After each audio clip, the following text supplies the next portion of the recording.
have it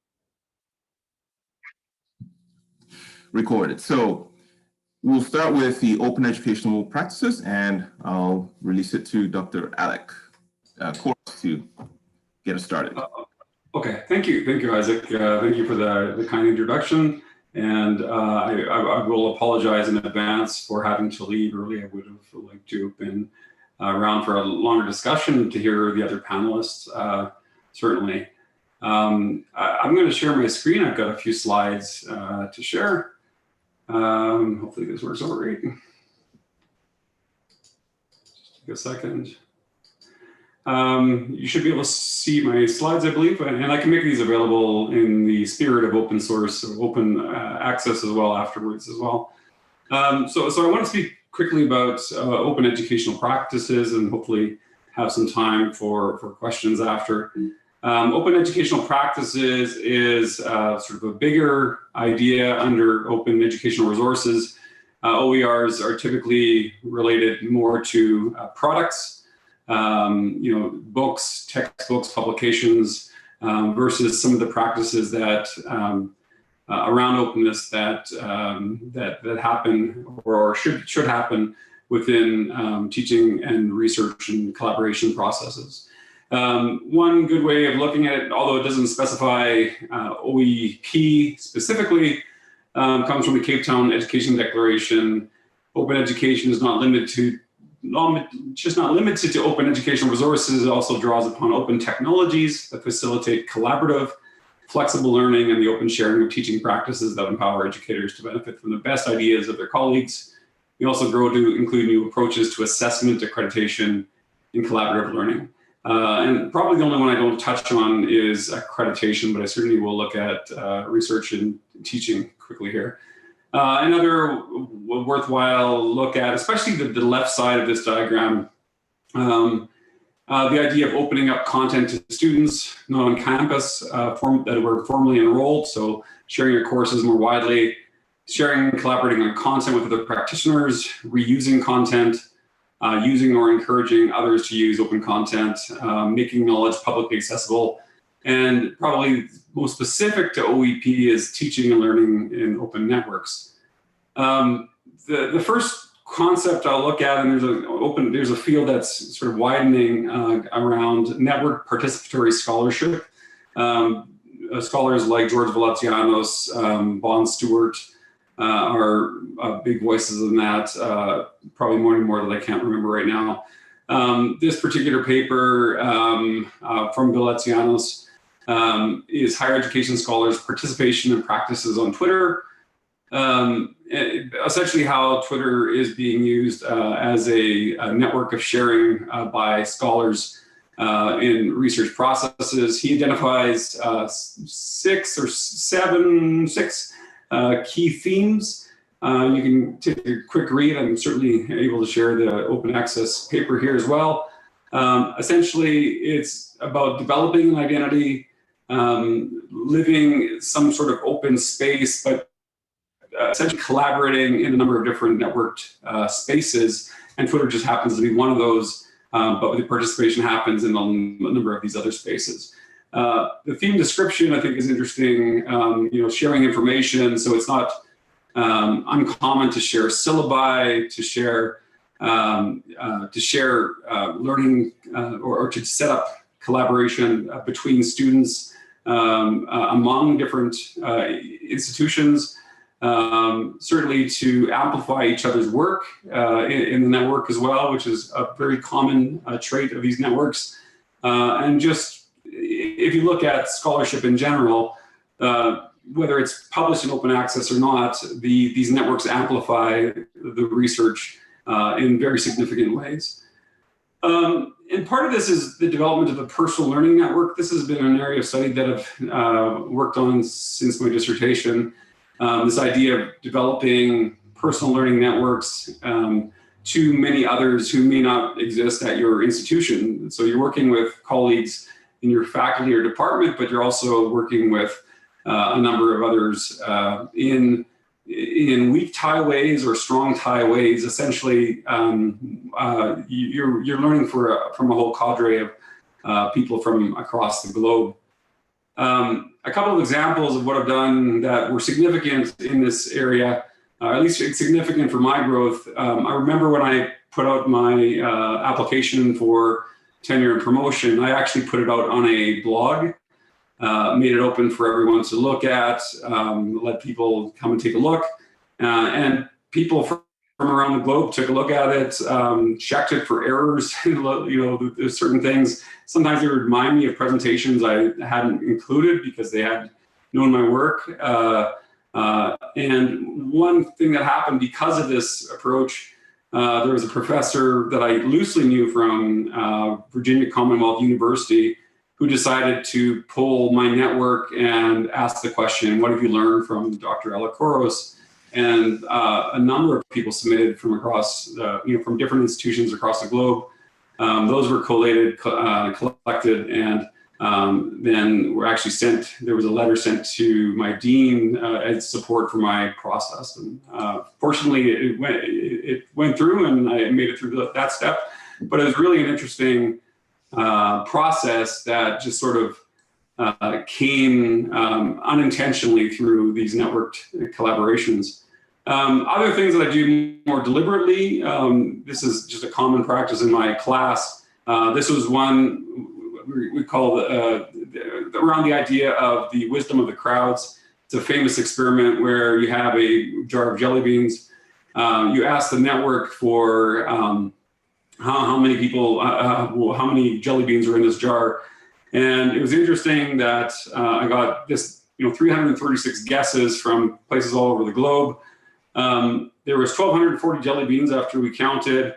One person beat the average. There was only one person that beats the average. So we took the average of the guesses, which was 1,236, and only one person, a single person actually beat the average. So it was pretty amazing that we got within 5, and that was the last time I tried it.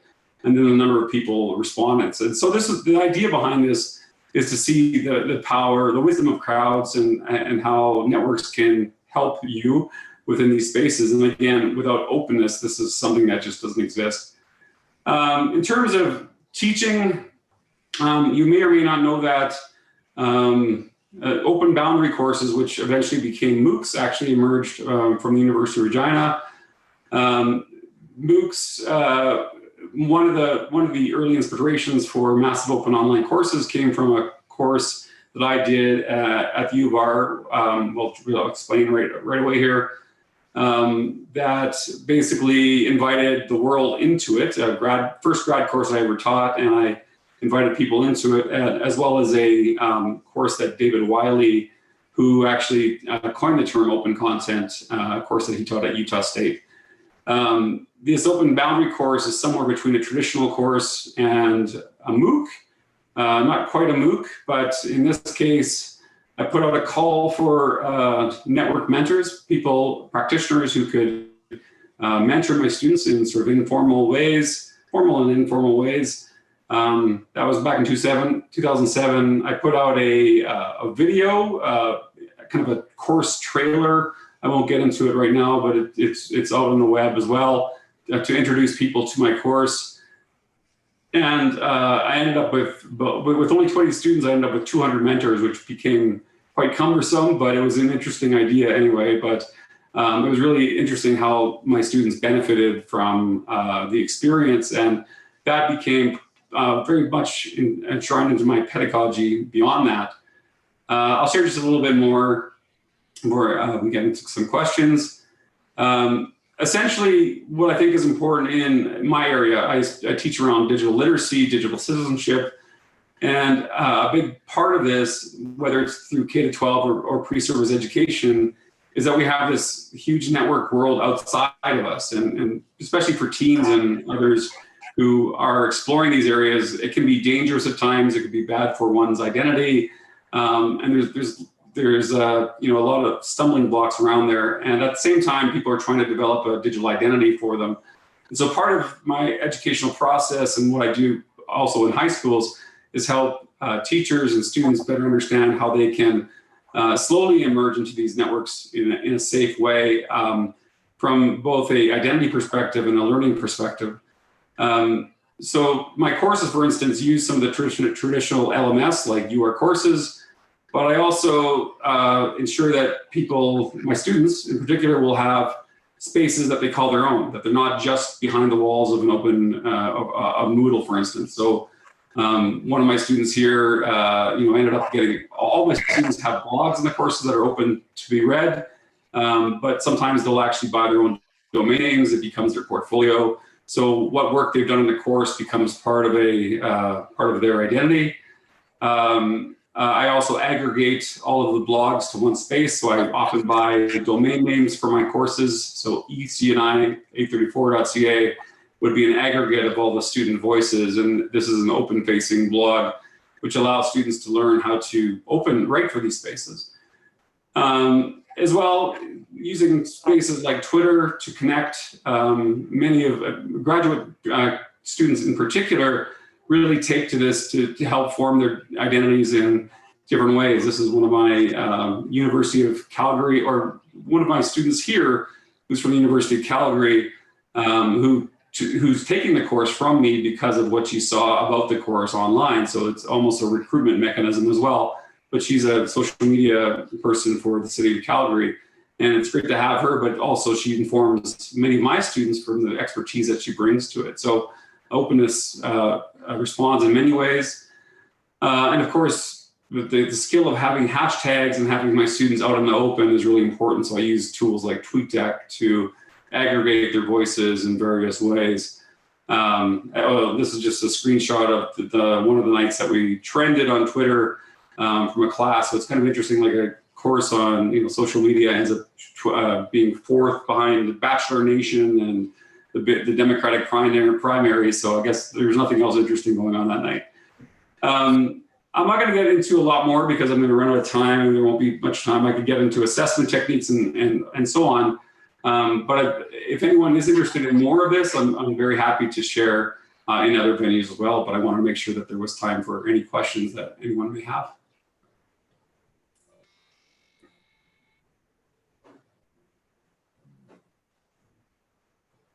Or I stopped too early.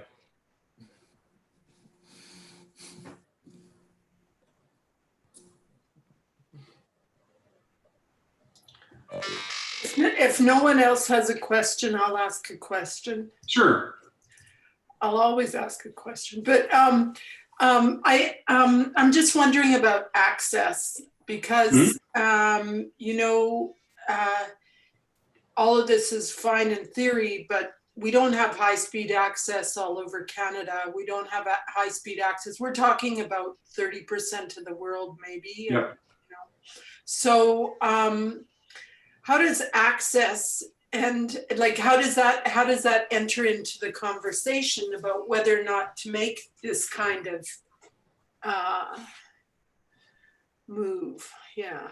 Well, so I guess the way the answer to that is, I'm certainly an advocate for access. I know that in particular communities, rural and Indigenous communities in particular, access is horrible. Back in the 90s, there was a push from the federal government at the time to make or to create more access, to connect schools, every school, every community across the globe. But it wasn't, back then it was, we're talking about modems and dial-up. Right now, the big difference in access is the difference between high speed, what we call high speed, and what communities get. And there's many communities without access. But at the same time, we understand that not participating with technology, making the case, this is happening regardless. People are forming their identities online, they're connecting, they're moving to opportunities in these online spaces. We can certainly teach people to do that or to do it safely. At the same time, a big part of what we often do in classes is work towards advocacy, social activism online. I spent a tremendous time teaching students about the downfalls of being on there, the trolls and the misogynists and the racists, and how to when working in these spaces, how to fend off these voices, how to dismiss these voices, how to react to these voices, and certainly how to advocate for services such as online spaces. So for online access, for instance. So I think You're right. If we move towards this direction, towards this sort of digital connected space, we have to think about who can't come along for that ride, and we need to advocate for them. So I think part of it is, the process perhaps helps the deficit that we see. Okay, I have a question. My name is Mary. I just wondered whether you've had any student hesitate to participate because of privacy? Yeah, there's been a handful over the last 13 years, I guess, since I've been doing this. So we come up with creative ways. I mean, if they don't want to participate in these spaces, we find alternatives. If they're comfortable with using a pseudonym. Just a second, I've got a thing on mine here, sorry. Is Jay down there? Sorry? I'm not sure if that was directed to me or not. Excuse me. So if people are certainly not comfortable, we don't force anything on them. I think the students should have the right to opt out from these assignments, and we'll find an alternative assignment to learn some of the same content. But the anonymous piece, using a pseudonym online, is also another measure to do this, to look differently at the assignment, or to do it in ways that are much safer. And I think it's really important that we understand that there are many concerns. Having your photo out there, maybe it's not a pseudonym, maybe it's just not using your photo or using a like we have. I'll give you an example.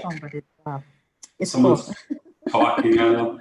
So for instance, I'll give you an example here. We do learning projects online where students will learn things and post videos on the internet about their learning. This is one student who happened to be a bit camera shy, so he decided to do it just with his, just that part of his body. He never showed his face in the videos. So these are the types of things that that are flexible around these particular assignments, for example. So you can still participate, but you participate in the ways that are most comfortable to you. Thank you. Thanks. Can I ask a question? Oh, sure, Robert. It's I'm wondering how important it is to be using open source tools and open repositories. I used a nice graphic from openclipart.org several years ago as a cover for one of my open source projects. And then that whole website disappeared. It was this huge repository and it completely disappeared for years. I noticed it's back up again. But by relying on that online thing, trusting it to be this repository, it was quite risky. Similarly, if I use online tools or proprietary tools to write my books, those things can disappear too. They could be blocked by, say, the Chinese government for their citizens to use. So how important is it that we use open source tools and open repositories for our work? Yeah, I mean, I'm a big fan. All the blogs are powered by WordPress, and the site I showed where the aggregation uses a Feed WordPress, which is an open source plugin. But it's not just open source tools, which I advocate, but they have to be fairly well supported by the community. It can't be sort of a one-off fork that that's not well responded. Something like WordPress obviously has a large user base, user community. And so it's even choosing the right ones and knowing which repositories to use. There's a number of repositories that are much stronger than others in terms of their funding. So we do take up those types of, in one of my classes, we look specifically at comparing open educational OER repositories, looking at the quality, how they organize the content, the funding, behind the organization, the viability. So those things are really important when you're considering the option. And you're right to say that, if I decide, and this has happened many times where, you put, or you ask your students to put their information into these proprietary spaces, and then they just disappear because the company goes down. That's also a big problem as well that we see that happen a lot. So I think we have the choice of tool where we put the spaces is really important. And that's one of the big reasons I have students own their own space. So at the end of the course, like what we typically do with an LMS is we just erase everything from that space and like goodbye all of the work. We don't really care about it after all. They keep it in their blogs. If they want to delete it, they can delete it. If they want to move it to somewhere else, like WordPress has great migratability. So you can move them into another space, into your own space. You can, there's a number of export options. That's really important to me. It's their content. They should be able to license it, use it the way that they want to, and we shouldn't put it in silos where they can't retrieve it. That's my philosophy around it.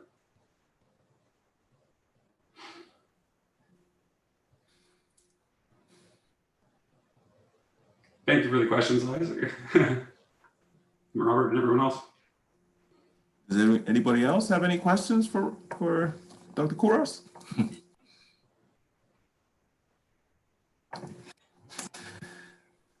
Well, thank you for your presentation on the open educational practices. And I'll connect with you so that I can make those available on the website, I guess. Sure. So if you want to download them. Yeah, I'll stick around just to listen for a bit and then I'll have to take off. Thanks, everyone. Okay. So we were going to turn it over to Dr. Amber Fletcher to talk about the faculty experience on OER. Hey, thank you very much. Hi, everybody. Nice to, well, kind of see you all. So yes, I've been asked to speak about the experience of a faculty member. And the way I'd like to sort of organize my portion of this session today is to talk first about the experience of using open access resources in my classes. And then secondly, to talk about the experience of actually creating them. So I've kind of done both. So first of all, in terms of using open access resources, I first started using OA materials in the winter of 2018. And the reason that I chose this was because I had a bit of an epiphany, to be honest.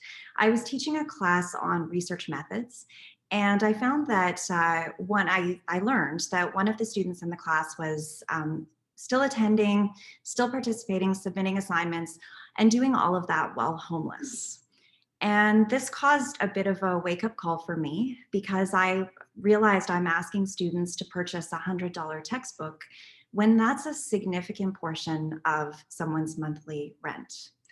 And for me, I realized that with all of the open access materials available out there, there was no need for students to be spending that much. Of course, my class is just one of many they're taking, and cumulatively, that's a lot of expense for students. Around the same time, I also happened to attend a session at the library from Raj Jangiani, who is a university professor, but also a very strong advocate of open access educational resources. And he presented some really compelling numbers and some really good reasons for why open access is important and why professors should consider using these resources in their classes. And so from those two experiences, I decided that in the following semester, this all happened late in 2017. And so I made the decision that as of January 2018, all of my classes would be either open access or at least zero cost. So I transferred everything over that semester. And first of all, went in my Sociology 100 class with an open access textbook. So it's I was lucky enough, and given that it's a 100 class, a very high enrollment class, it's not surprising that I was able to find not just a Sociology 100 textbook that was open access, but actually a Canadian adaptation as well. So that was fairly easy in terms of transferring things over. It was a little more challenging to find something for my second year Introduction to Research Methods class. There weren't as many options available. I did manage to find a textbook, which I'm still using in that class today. I haven't been able to find any other options. The one that I use in the Research Methods class is, I get mixed reviews on it. Some students really like it. Some find it a little bit difficult to navigate. There are some problems in that with that textbook in particular, the PDF is not perfect. It's missing some like the figures are missing in the PDF version. With the HTML version, the figures are there, but there's some problems with the citation. So I think there's a lot of, what is really inspiring to me through the University of Regina's Open Access program is that we actually have a professional program manager, Isaac, who is available to actually help us ensure a professional, polished looking product. And so I'm going to come back to that a little bit later when I talk about my own experience in writing an open access textbook. So in general, I would say some classes were easier to transfer than others. In the case of my more advanced qualitative methods classes, I was not able to find any open access textbook available. And so I am currently writing my own. And again, I'll come back to that in just a little while. So what I wanted to share with you today are some of the benefits and the challenges that I've experienced so far in using open access textbooks in my courses. First of all, I do find that in terms of the challenges, the Sociology 100 textbook that I'm using is over 1,000 pages long. And I understand why that is the case because it covers so many different dimensions and subfields of sociology. It's really intended for instructors to be able to mix and match. Unfortunately, because of my really short-term decision to transfer over to open access, I didn't have the opportunity to do that mixing and matching. So I would really suggest for instructors that are considering going this direction, make sure you give yourself the time. There's not often a textbook that you will probably want to use absolutely wholesale. You probably will want to pick and choose to mix and match different sections. And so I think it's really advisable to leave yourself some time to be able to customize the text to what you need for your class. That being said, I did go ahead with the 1,000-page textbook and gave my students both the link and a copy of the PDF. And of course, they didn't read the whole thing. It was just certain selections. And I'm sure Brenden, who was in that class and will be speaking later, can tell you about the experience of it. One of the challenges for sure is that using an electronic textbook can be a bit like a wall of text for the student. So I think formatting is really important. Again, we're very fortunate here through the open access program that we have access to Pressbooks, which does a beautiful job of creating pop-out boxes and tables and headings and wonderful formatting elements, which can really reduce that whole kind of wall of text experience for students.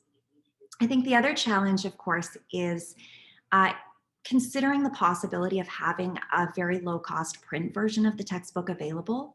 There are still some students who don't want to do all their readings electronically. They don't want to be staring at a screen all day, which is totally understandable. I feel the same way most days.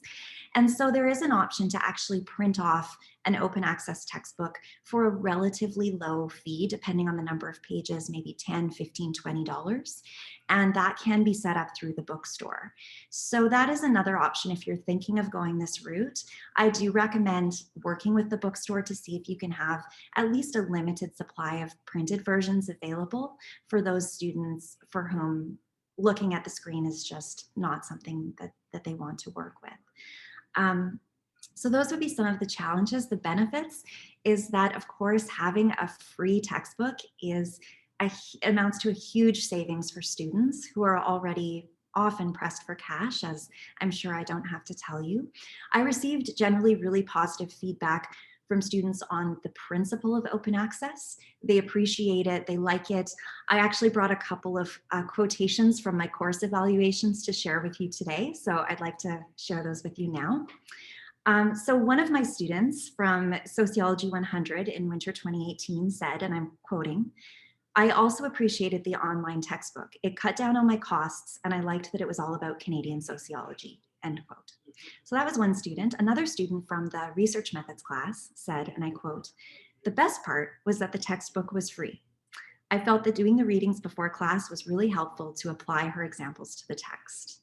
So, again, the idea that having that freely available textbook, not having to go to the library to get it if it's on reserve, not having to purchase it, I do feel that it encourages students to do the readings. I did a bit of an informal poll in one of my first classes using open access resources.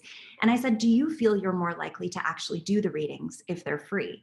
And the show of hands was really, it was quite stunning how many students did report that they were more likely to do the readings. So I think there's an educational and learning benefit to this beyond just the fact that we're helping our students make university a little bit more affordable.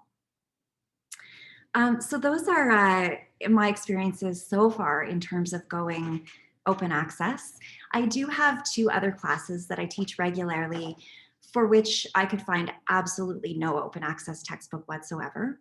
So for those classes, I've chosen to go not necessarily OA, but zero cost. So for one of the 2 classes, I'm using a combination of book chapters where I have copyright permission to photocopy them, or else journal articles which can be accessed through the library. So not technically open access, but still zero cost.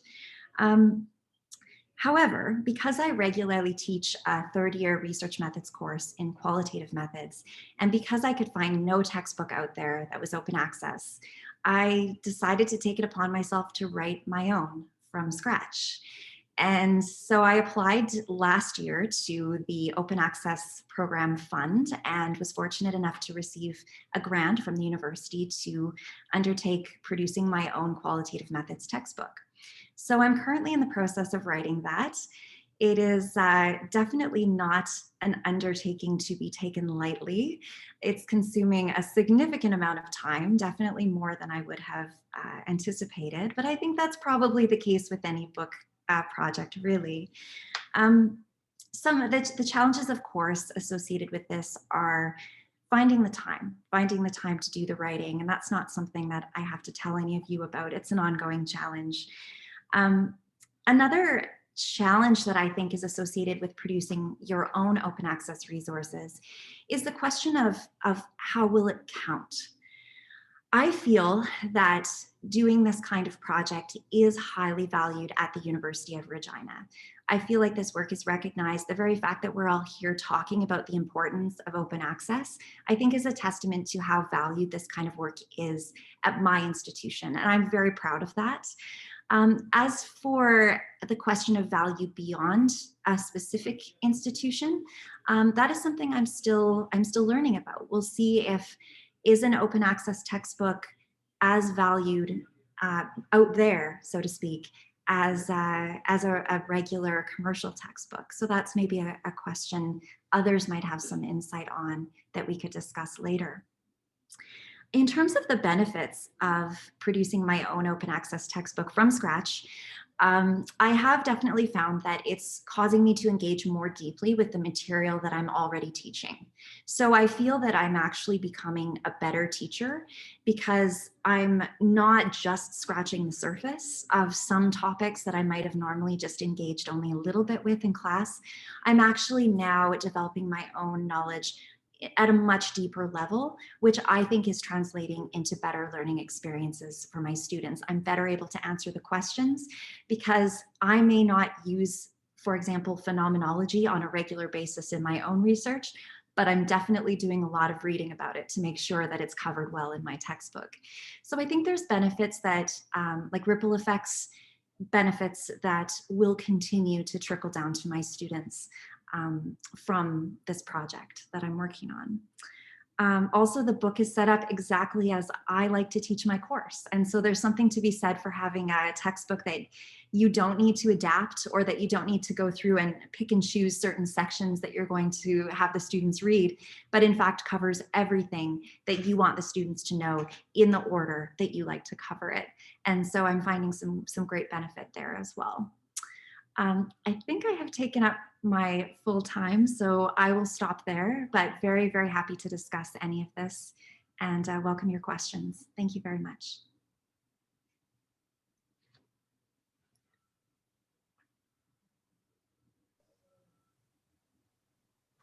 Can I ask a question? Sure. So Sociology 100, I imagine, is taught by other instructors as well. Did you find that you had any resistance from your department by kind of going off on your own and adopting this textbook? I did not actually. Part of that might be the nature of my department is one where we're very much encouraged to make the class our own, to teach it due to the breadth of sociology.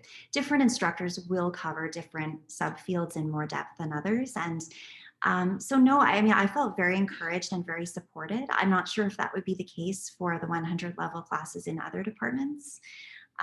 But no, certainly no resistance. And actually, I did have some of the other instructors who teach that class regularly approach me to ask about the experience. And I'm not sure if one of the instructors ended up adopting the same textbook I used, but I know there was one instructor who was very interested in doing that. So I had a really good experience in that respect. Thank you for asking. I have a question also. Sure.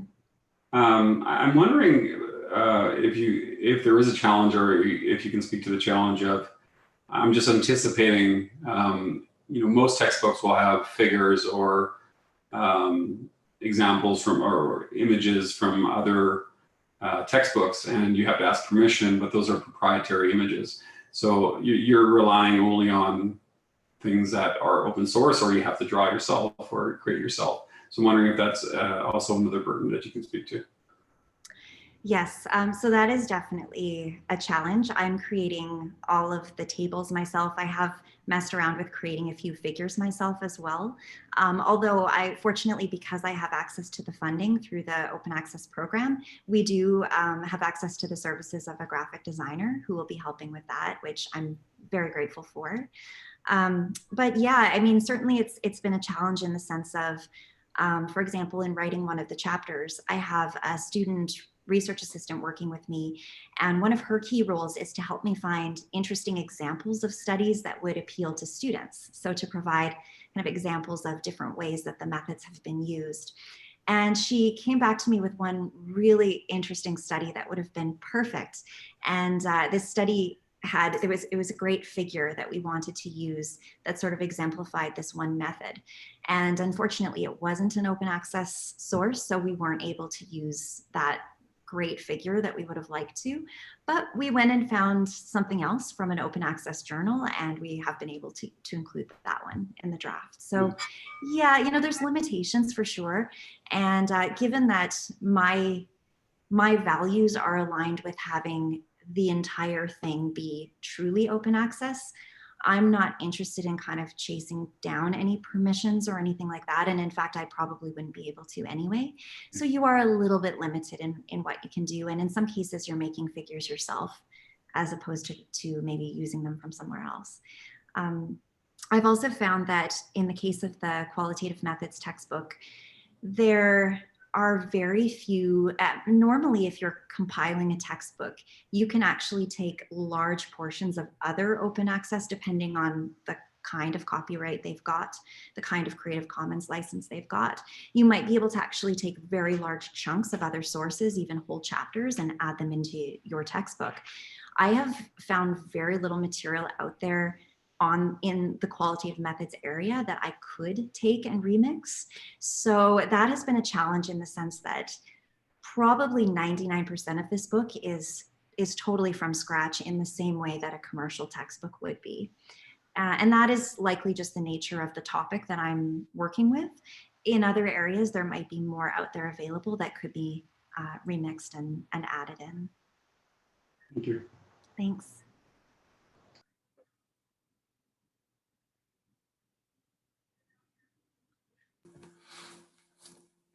Are there any other questions for Dr. Fletcher?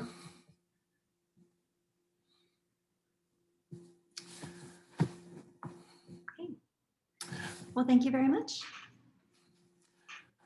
Okay, so following Dr. Fletcher's presentation, I thought it would be good to, it would be a perfect segue into Brenden's perspective as a student. As you mentioned, he was in her class that she mentioned there. So we'll hear from Brenden next from the student perspective, just to sort of consolidate what Dr. Fletcher just mentioned. Brenden? Absolutely. Thank you so much for the introduction. Hello, everyone. So first, I will begin talking about not only the experience with Dr. Fletcher's class, but I've had, I believe, 2 other classes who have adopted a 0 fee.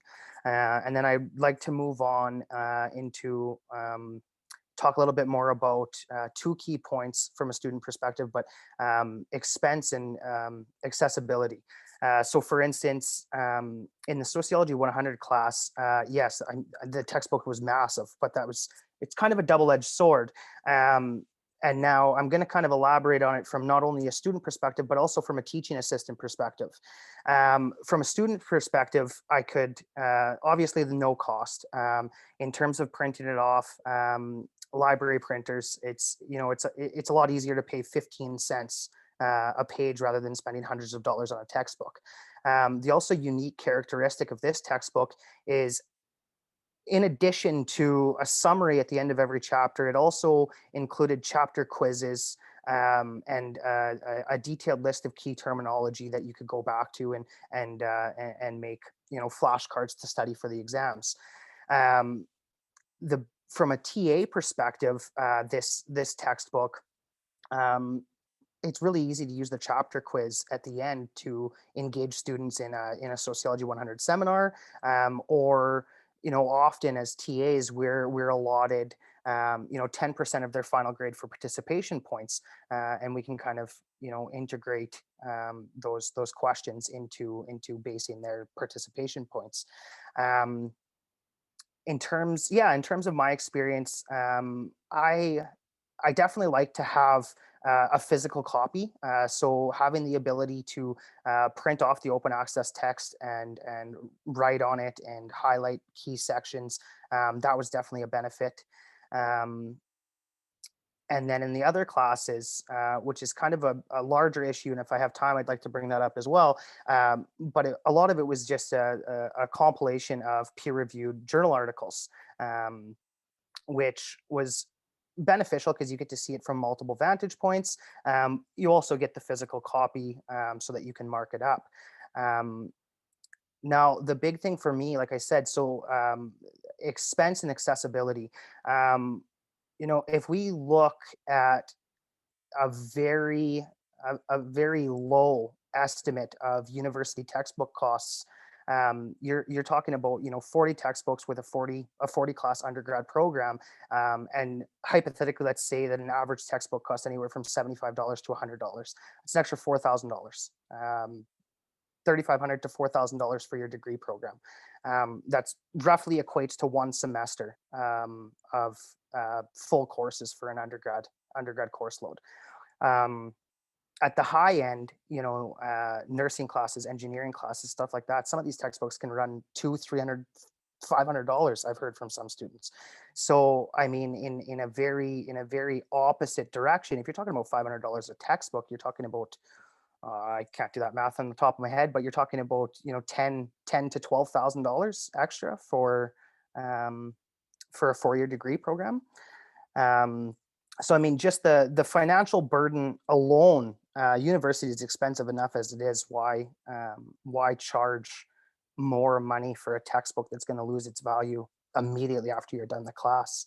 There are obviously university buyback programs, but at the end of the day, those buyback programs, especially if another edition of the textbook has come out, you're lucky to recoup 25 to 50% of the cost, which brings me to the point of accessibility. I want to elaborate a little bit more on expenses. I think a big thing, and this isn't from a student perspective, but I think a big thing from a faculty perspective is who benefits from a textbook.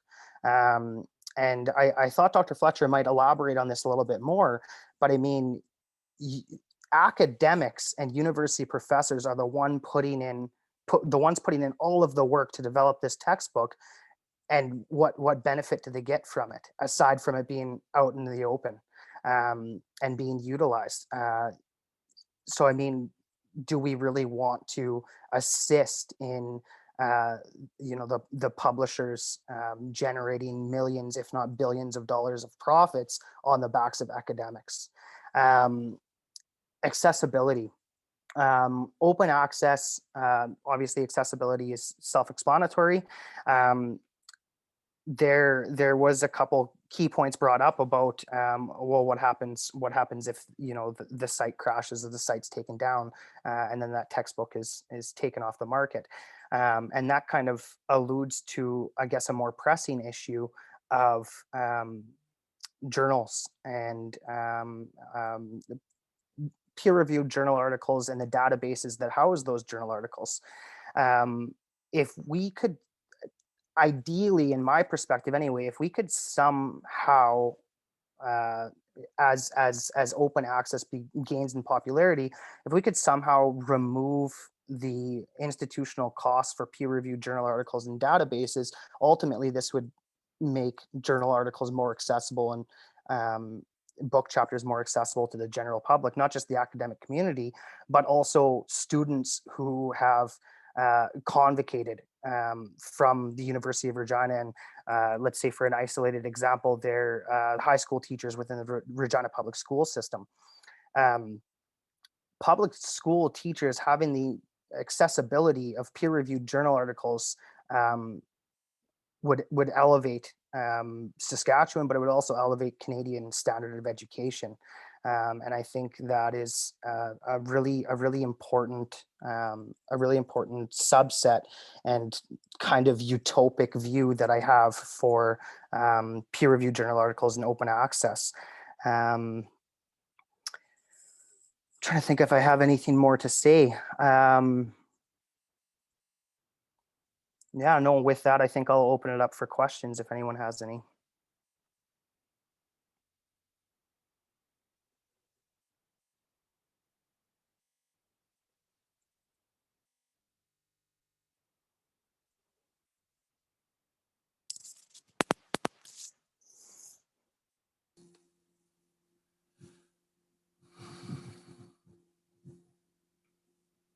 Oh, I'm getting off easy. No questions.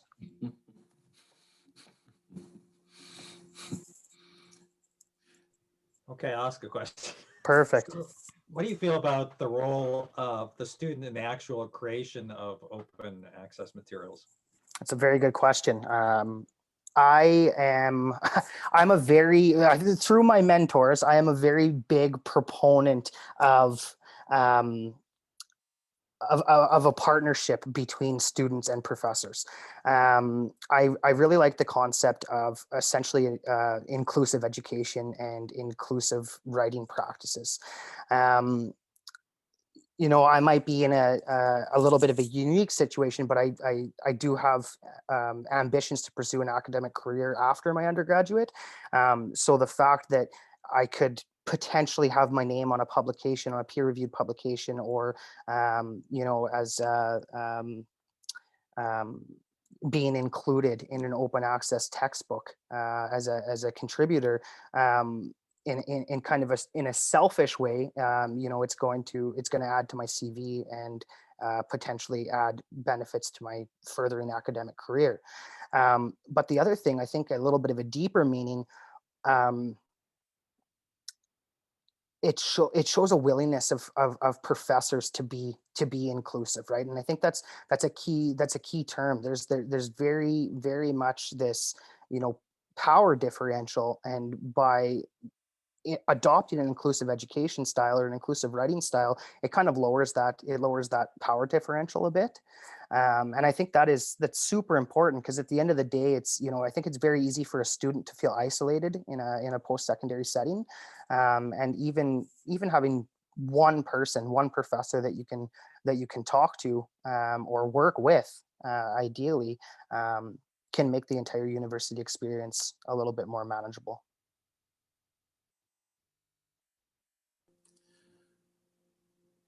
Does anybody else have any questions for Brenden? I think it's interesting that you mentioned that, Brenden, because there's the actual mentoring aspect. And right now, I believe at the end of this term, there is a history professor, Professor Blake, whose students are going to create an open access product through Pressbooks. So it's an open pedagogy project. So that's exactly what you're talking about, right? So now we have our last presenter, And she's going to talk more about what Dr. Fletcher talked about and creating open access or open educational resources in a more collaborative setting. I know Dr. Fletcher is creating hers and she's got some students to help her, but she's sort of on her own. Now, Dr. Wagner actually worked with other people, and she'll talk more about that in her presentation. Thank you very much, Isaac. This is a real honor to go last because I've been listening to everybody else's presentation thinking, oh yeah, that's an important part of what I have to say. So thank you, everybody. So I'll try to get into share screen now, and it might take me a second or two. Okay.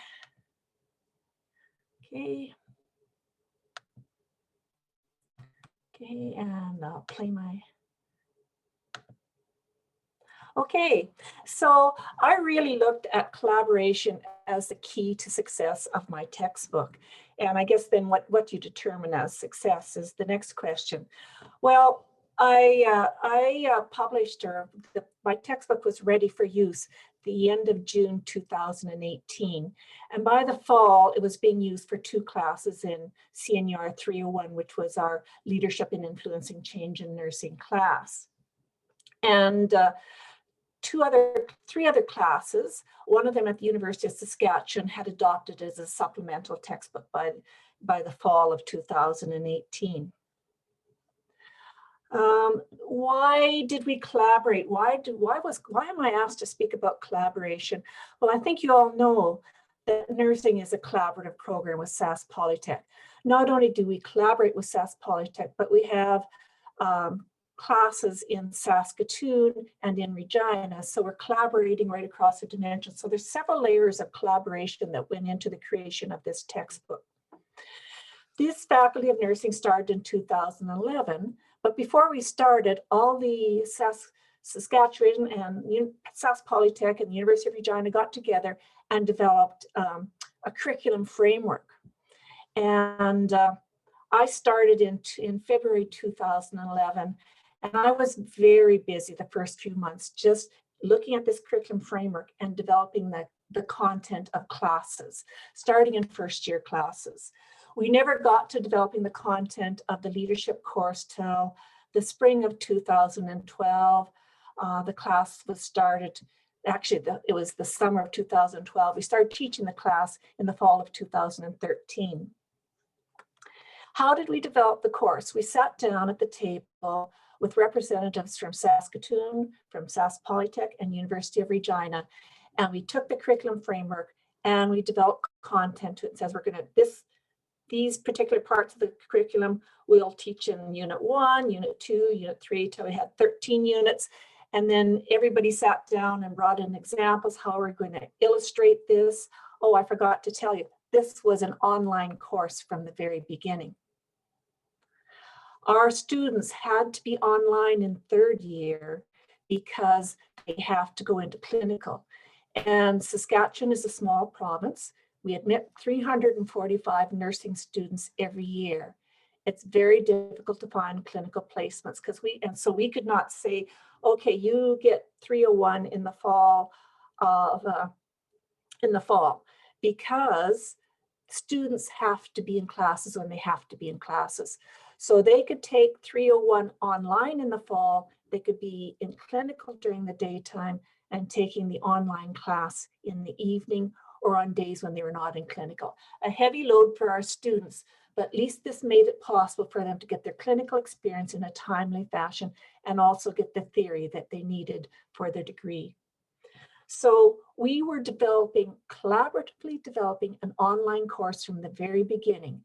And with online courses, the biggest question is how do we engage the students in the class? So I know I started doing online podcasts or online PowerPoints, and I lectured to my students, and we developed collaborative exercises for students to engage in. We actually had students running some of the classes themselves, developing exercises and developing their own presentations that were a summary, a synthesis of the topic of that particular unit. And so it was all a lot of collaborative work. And we had the assistance of librarians, Mary Chapanchi, I notice, is online right now, and she assisted a lot with getting some of our educational articles. We had links to journal articles, but with our first course that we developed, when we first developed it online, we did have a textbook. So the textbook was very helpful. We also had help from the instructional designers how to get exercises that would engage students in an online course. And I happened to see that, oh, there's funding to develop an online textbook. After teaching this course for 4 years, I thought I had so many resources. It would be really easy just to pop it all into a textbook, and the textbook would be available for everybody. We admit 345 students, and we have about 40 to 50 students in an online class. So you'll find you have maybe 7 different courses running in a year. Instructors teach different things, and sometimes there's course drift, because in faculty like nursing, it's a professional faculty, although instructors can teach their own content, they are expected to sort of teach similar things. And the concern was about course drift. So I thought, well, I can just easily do this textbook, and then we have a consistent foundation for instructors as they're teaching the course, and we stay consistent between Sask Polytech, University of Regina, and Saskatoon. So I thought this should be really easy. Okay, so here we talk about what did we have in the online course. We had essential readings that came from the textbook. We had links to journals. We had additional course readings and resources. We linked, we'd have an online link to important documents, Canadian documents that are guidelines for some of our content in our courses. So, and I'm not even going to spend much time in these particular pages because we've already talked about it. One of the things that happened was our leadership textbook became outdated. We couldn't get the textbook anymore. The content I thought was still really great, but it was outdated. And we looked and we looked, and all of the instructors that were teaching this course were looking, and we found all sorts of nursing management textbooks, but we didn't find a leadership textbook. And we really wanted it to be Canadian. The neat thing about our curriculum was it was developed early on, and it was really a collaboration between 2 programs, but also I'm beginning to understand now that there's some common knowledge that is taught in most nursing programs across Canada, and that was built into our curriculum. And so our curriculum was very valuable because it was formed through a collaborative venture, but it was also consistent across the country. And the third problem that happened, or the third reason for an open access textbook, was that we had collected all of this relevant material with our existing online course. Having taught the online course for 4 years, I was continually updating and revising and getting better and better material. And I thought it'd be nice I could just use this material in my textbook. And I mean, this is just about the cost. I think Brenden gave us a nice overview of how expensive regular textbooks are. So what's a student to do? These are some of the different options that a student has. I was really stunned when I realized that some of our textbooks made it through 4 years of nursing, never purchasing a textbook. And I mean, I think they did remarkably well, because nursing is not easy. And the extraordinary efforts they had to go to for their learning in order just to pass the courses. So what we can do to facilitate their learning to make it easier can come from an open education textbook. Traditional textbooks are static. They can't be easily be mixed and matched to meet specific needs. By the time the material is published, it's already old. My textbook now, I need to get in there and update it, but when it was first published, those resources were really recent and up to date.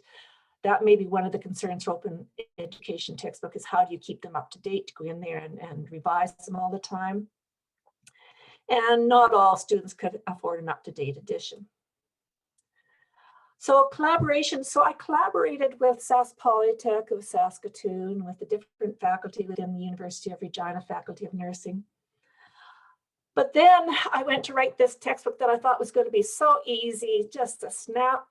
And I thought, oh, what right have I got to write this textbook? I'm not an expert in all these different areas of leadership. There are people that our students will be working with that will be the experts and leaders. And I really want my students to know who the experts are in these subject areas. So I consulted with academic leaders across Canada. One of them was from the University of Saskatchewan. Now, the other advantage of consulting with the University of Saskatchewan, as all of us that are research, that's a wonderful way you get people involved from another place. That's a way to disseminate knowledge.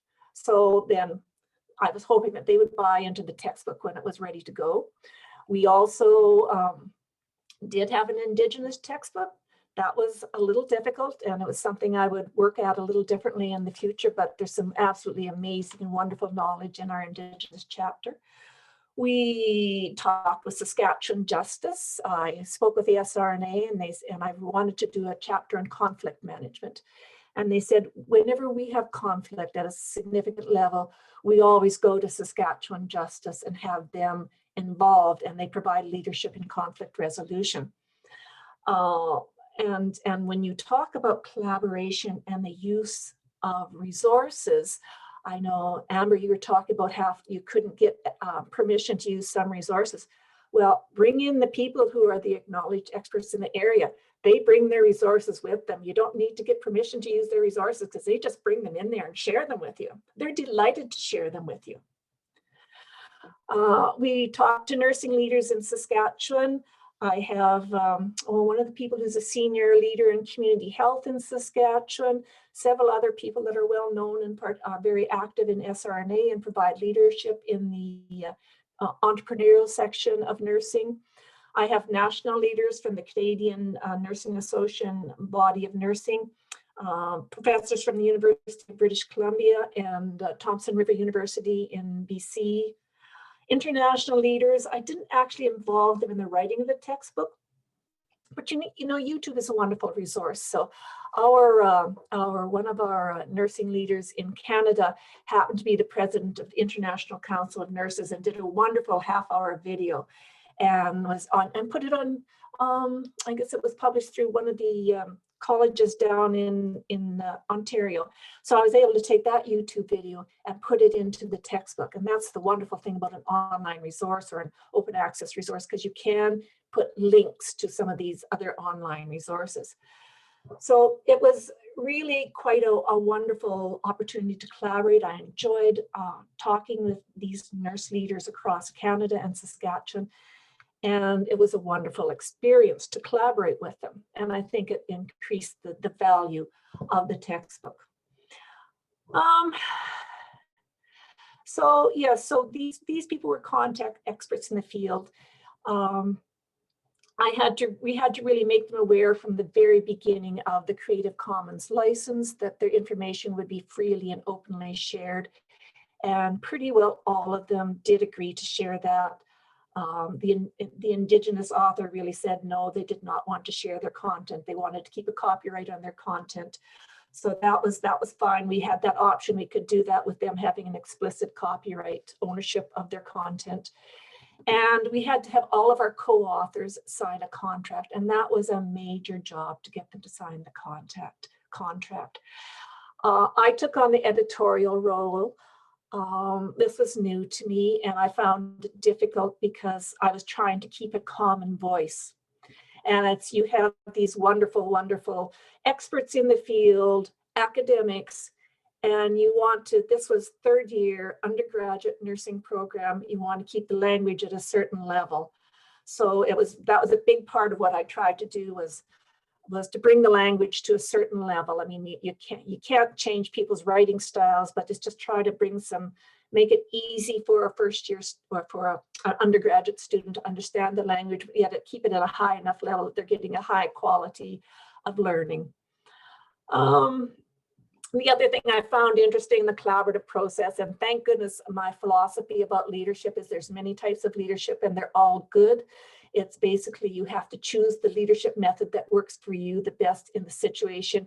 And what we try to do with our students, expose them to the different types of leadership and how each one works, and it's up to the students to choose which one fits best for them.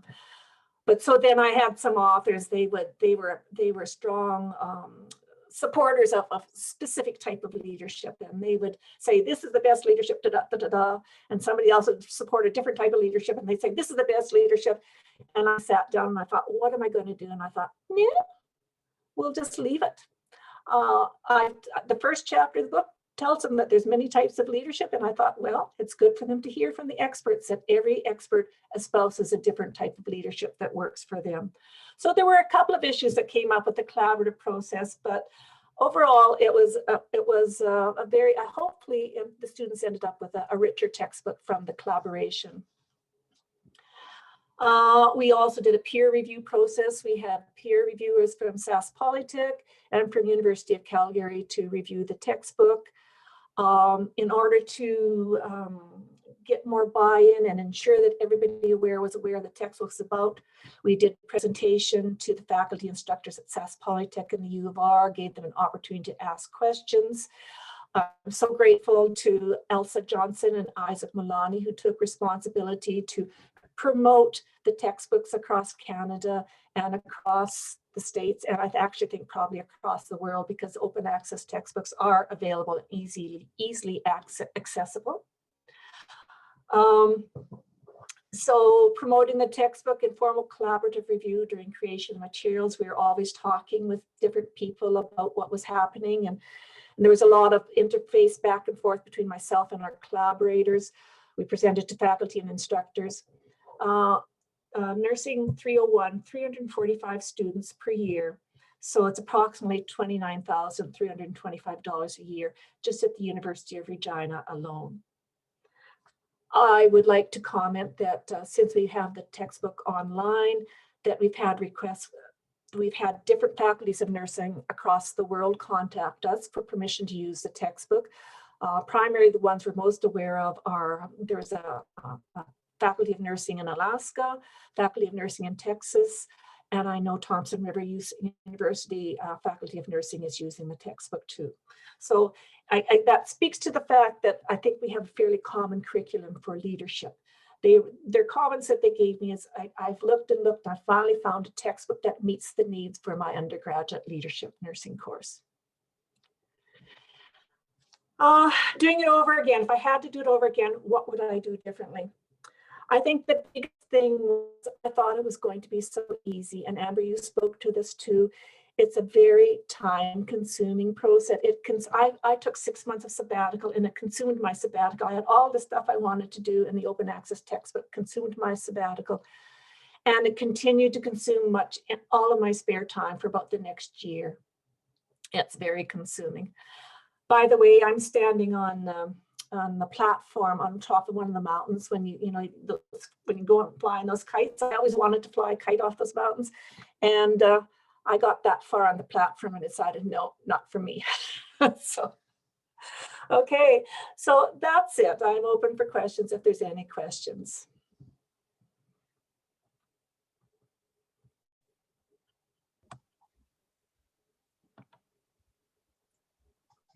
Joan, this is Mary. Hi, Mary. Hi.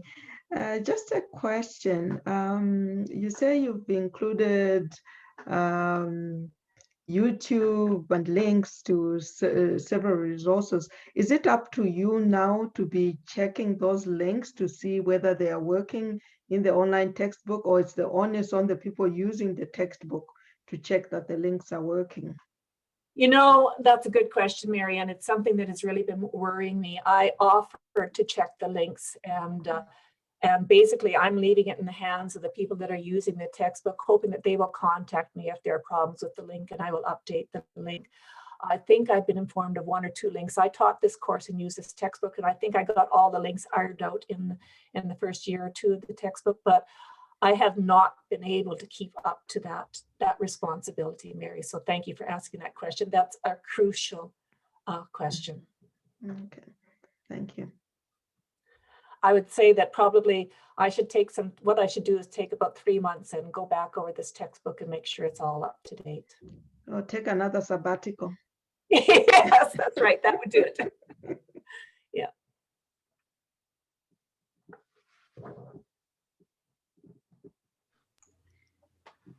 question for you, Joan.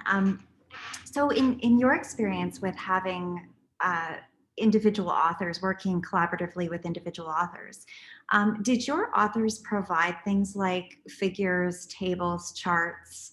Did you have to create those? How did that process work for you? A good question. The other thing with individual authors is, as I said previously, we had a curriculum developed. And what I did was I took the pieces of the curriculum and divided them into chapters. And I found as the authors were contributing, I had to add a couple of more chapters to the textbook because what they were contributing was so rich and was sort of additional, supplemental to the textbook. But yes, they created their own their figures and tables. We had a lot of help from the instructional designers and from Elsa Johnson, and we helped them to put it into proper formatting so that it would fit within the open educational textbook. So it was sort of, again, it was a collaborative venture. One of my authors from Thompson River University, her name just slips my mind right now. She actually brought some content. She developed a textbook and she brought some tables from that textbook to put into this textbook. But we had to work a little bit to get them in the proper formatting. That was time consuming to get everything the way she wanted. And I definitely did need assistance from the instructional designers, and Elsa Johnson played a big role in getting those formatted properly.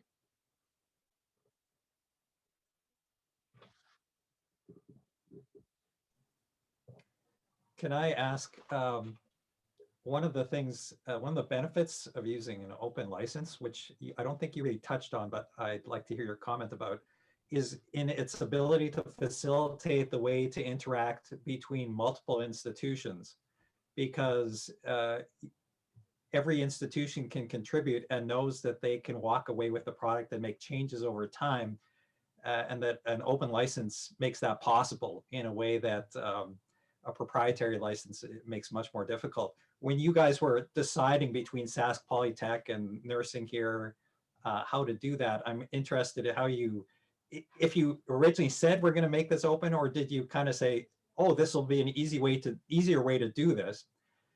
And secondly, I'd also be curious as to know, I know that Sask Polytech often when they develop things, there can be a feeling that they want to own it. Like as university professors, we typically have the right to own our own materials and put our own licenses on it.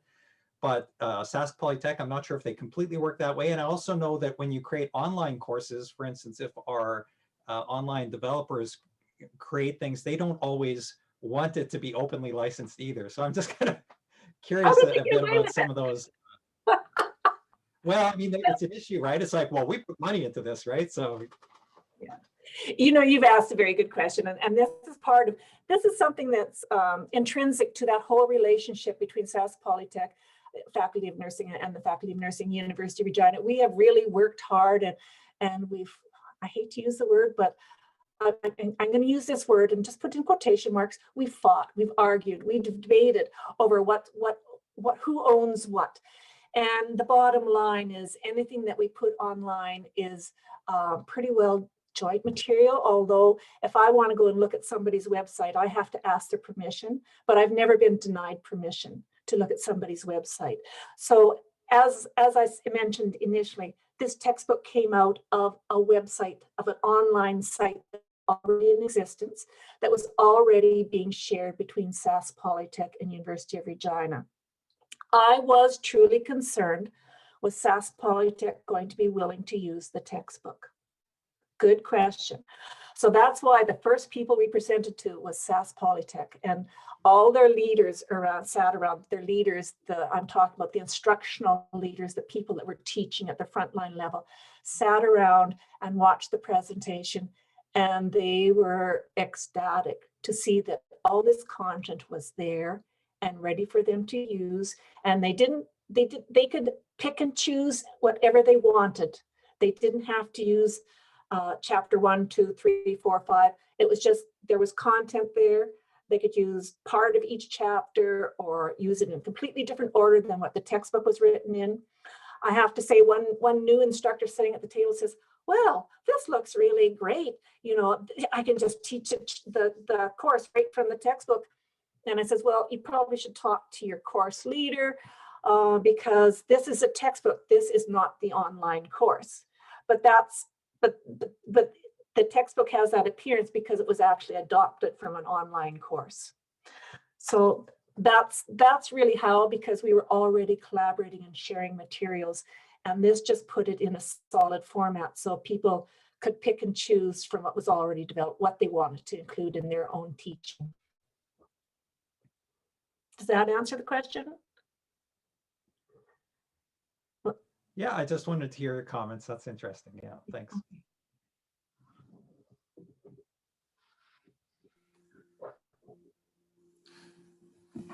Are there any other questions for Dr. Wagner?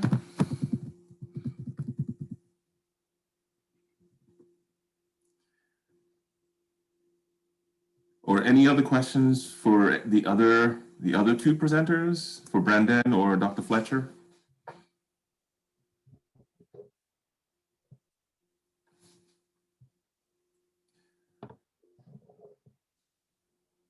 No other questions? Well, I would like to thank all the presenters, Brenden and Dr. Fletcher and Dr. Wagner, for giving us these fantastic presentations and answering questions, and also for all of you that have participated. And hopefully you'll be able to take away some thoughts for your use. I know some of you are working, I see Ali Reza there, you're working on projects. And we are going to have this recording available on the Open OER program website. So it'll be posted there, and I'll possibly get some of those, I guess, from Dr. Wagner and from Dr. Couros, the presentations. So they'll also be part of what's available on the website. So once again, thank you to the presenters, and thank you everybody for attending this open session. And hopefully there's some things that you got out of it. Thank you very much. Thank you. Thanks. Bye.